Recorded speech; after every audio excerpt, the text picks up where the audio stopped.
这一年，我的多半时间是在写书。其实从很多年前就有一个计划，就是我这一辈子只打算写2本书，一个是叫《美好中国》，一个暂定名字《人类一家》。美好中国是关于中国的现状以及中国的未来，中国向何处去，如何实现美好中国。原来有些文章已经几年前发表过，但是呢，我现在把它们重新整理。另外一本是关于哲学的思考。我们面临的变革不仅是政治制度的变革，也是一个古老文明的重生。不仅要建立科学的民主宪政制度，同时也要有新的价值体系。所以这是我正在完成的事情。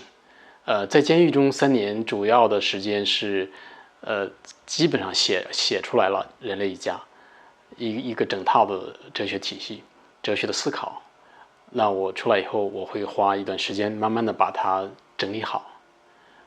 这是主要的时间。另外呢，就是也在做一些维权的事情，一些公共事件的参与。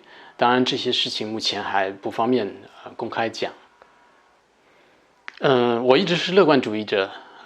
我觉得在监狱里都能够做自己该做的事情。那出来以后，那肯定是有空间的，关键是做什么以及怎么做。所以我们要善于捕捉有利的空间，去推动社会进步。从大的方面来说，专制已是在末期。比如说他们价值观的分歧，他们其实没有什么核心的价值观，他们是一个利益的纠合体，他们是内部一定是裂痕重重的，尤其是一些重大事件发生的时候，可以预见将来一定是裂痕重重。我们是有信仰的一个群体，我们是在上升期，我们是顺应人类文明的潮流。一个有信仰的群体和一群利益的乌合之众，显然是看起来无论他们多么庞大，他们都是脆弱的，在历史的关键时刻一定是烟消云散的。而我们代表着这个国家的未来。我从来都是对朋友们讲，我们就是这个国家的未来，我们一定要把这个国家引向一个美好的方向。那很多人很悲观，说中国觉得好像专制，要么就是混乱动荡。我说不会的，我们有信心引领这个国家的方向。专制一定会结束，但是接下来绝不是动荡和混乱，因为有公民共同体的存在，所以公民运动会继续的，倡导每一个中国人真正的做公民，都堂堂正正的站起来。那我们一定能够引领这个社会朝向一个美好的未来。现在最重要的是，我们大家如何团结，我们如何凝聚成真正的独立的、理性的、强大的政治的存在。专制一定会结束的，问题是结束的时候，中国有没有已经成型的政治的存在？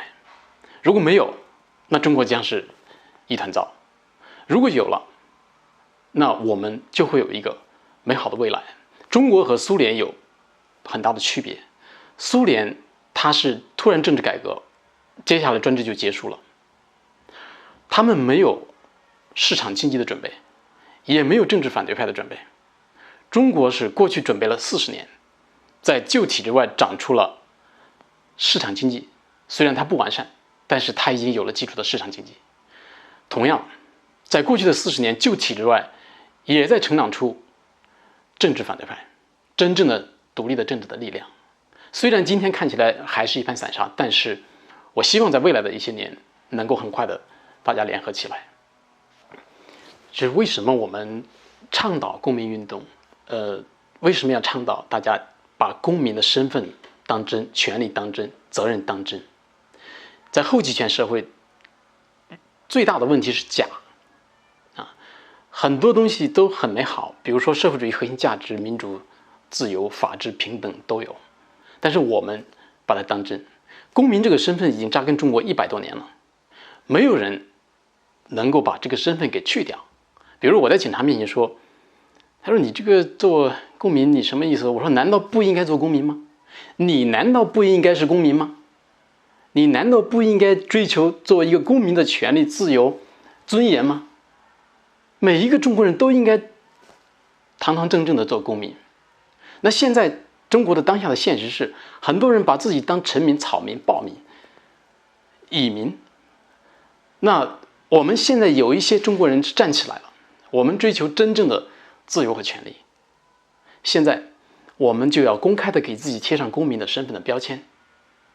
贴上了这个标签，你会发现，原来我们就是一个共同体，我们就是一个团队，我们都把自己的公民的身份、权利、责任当真了，就是一个团队。